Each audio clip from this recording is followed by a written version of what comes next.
Hello friends, இப்போதைக்கு பார்த்தீங்க அப்படின்னா ஒரு 4 அணிகள் மட்டும்தான் ஃபைனல் டெஸ்ட் வேர்ல்டு கப் ஃபைனலுக்கு வந்து போக முடியும். மீதி இருக்கக்கூடிய கிட்டத்தட்ட ஒரு 5 அணிகள் வெளியில் போயிட்டாங்க.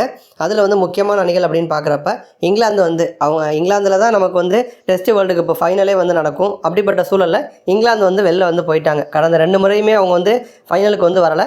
இப்போ 3வது முறையாக டெஸ்ட் வேர்ல்டு கப் நடக்குது. இதுலேயுமே இங்கிலாந்து அணி பார்த்திங்கன்னா ஃபைனலுக்கு வர முடியாத ஒரு சூழல் உண்டாயிருக்கு.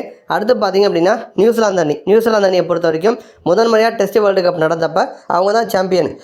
நம்ம விராட் கோலி தலைமையிலான இந்திய அணி கேன் வில்லியம்சன் தலைமையிலான நியூசிலாந்து அணி தோற்கடித்து முதன் முறையாக சாம்பியன் ஆனாங்க. அதனைத் தொடர்ந்து 2வது டெஸ்ட் வேர்ல்டு கப்பில் இந்தியாவும் ஆஸ்திரேலியாவும் ஃபைனலில் மோதினாங்க. எப்படி இருந்தாலுமே ஒரு சாம்பியன் அணி வெளில போகிறாங்க. அப்போ நியூசிலாந்து மற்றும் இங்கிலாந்து இந்த 2 அணிகளும் பார்த்திங்கன்னா வெளில போகிறாங்க. இவங்களோட சேர்ந்து பாகிஸ்தான், பங்களாதேஷ், வெஸ்ட் இண்டீஸ் இந்த 3 அணிகளும் இனிமேல் ஃபைனலுக்கு வர முடியாது. இந்த 5 அணிகளும் பார்த்திங்க அப்படின்னா வெளியில் போயிட்டாங்க. இப்போதைக்கு ஒரு 4 டீம் மட்டும்தான் ஃபைனல் போகக்கூடிய அந்த ஒரு ஆப்பர்ச்சுனிட்டி அவங்களுக்கு இருக்குது. அதில் எந்தெந்த அணி இருக்காங்க, இப்போ இந்தியா போகணும் அப்படின்னா என்னென்ன மாதிரி வாய்ப்புகள் இருக்குது அப்படிங்கிறத பார்ப்போம். 4வது இடத்துல இப்போதைக்கு பாயிண்ட்ஸ் டேபிளில் ஸ்ரீலங்கா இருக்காங்க. ஸ்ரீலங்கா போவதற்கான வாய்ப்பு அப்படிங்கிறப்ப ரொம்ப கம்மி. ஏன் அப்படின்னா ஸ்ரீலங்காவுக்கு இன்னும் 2 கேம் மட்டும்தான் இருக்குது. அந்த 2 கேமில் அவங்க 2 கேம்லையுமே ஆஸ்திரேலியா கூட எதிர்கொள்ள போகிறாங்க. அப்போ ஆஸ்திரேலியாவை 2 கேமில் தோற்கடிக்கிறது அப்படிங்கிறதெல்லாம் அவ்வளோ ஈஸி கிடையாது. இந்தியாவே திணறி இருக்கிறப்ப கண்டிப்பாக இலங்கை ஆஸ்திரேலியா அன்றைக்கி எதிராக 2லையும் ஜெயிக்க முடியாது. ஒருவேளை 1ல் ஜெயிச்சா கூட அவ்வளோதான். அதுக்கப்புறம் அவங்களுக்கான வாய்ப்பு அப்படிங்கிறது கம்மியாயிரும். 3வது இடத்துல பார்த்திங்க அப்படின்னா நம்ம இந்தியா இருக்காங்க.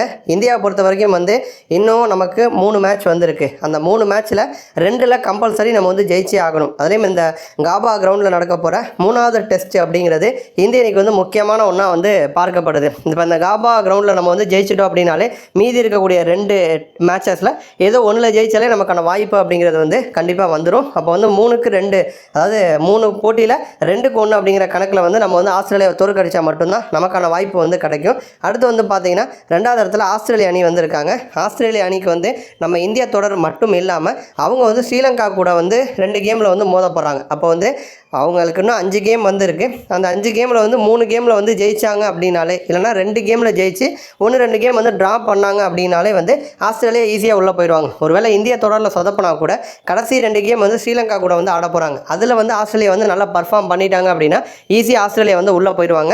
இப்போதைக்கு முதல் இடத்துல சவுத் ஆஃப்ரிக்கா இருக்காங்க. சவுத் ஆஃப்ரிக்காவுக்கு இன்னும் 2 கேம் இருக்குது. அந்த 2 கேமும் சவுத் ஆஃப்ரிக்கா யார் கூட மோத போகிறாங்க அப்படின்னா பாகிஸ்தான் கூட மோதுறாங்க.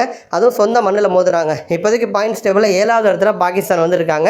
அப்படி இருக்கிறப்ப பாகிஸ்தானை சொந்த மண்ணில் 2 கேம்லையுமே பாகிஸ்தான் கிட்ட தோற்கிறது அப்படிங்கிறது முடியாத காரியம். அது நடக்க போகிறதில்ல. அதனால் கண்டிப்பாக சவுத் ஆஃப்ரிக்கா இந்த முறை ஃபைனல் போகிறது உறுதி. சவுத் ஆஃப்ரிக்கா கூட ஃபைனலை எதிர்கொள்ள போகிறது இந்தியாவா ஆஸ்திரேலியாவா அப்படிங்கிற மாதிரி தான் சூழல் இருக்குது. பட் இப்போதைக்கு பார்த்தோம் அப்படின்னா ஆஸ்திரேலியா தான் போவதற்கான வாய்ப்பு அதிகமாக இருக்குது.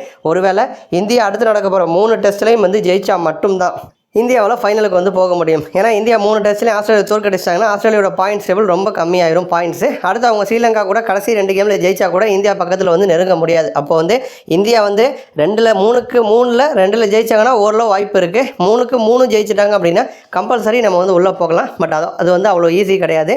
என்ன நடக்குது அப்படிங்கிறத பொறுத்து இருந்து பார்ப்போம். நன்றி.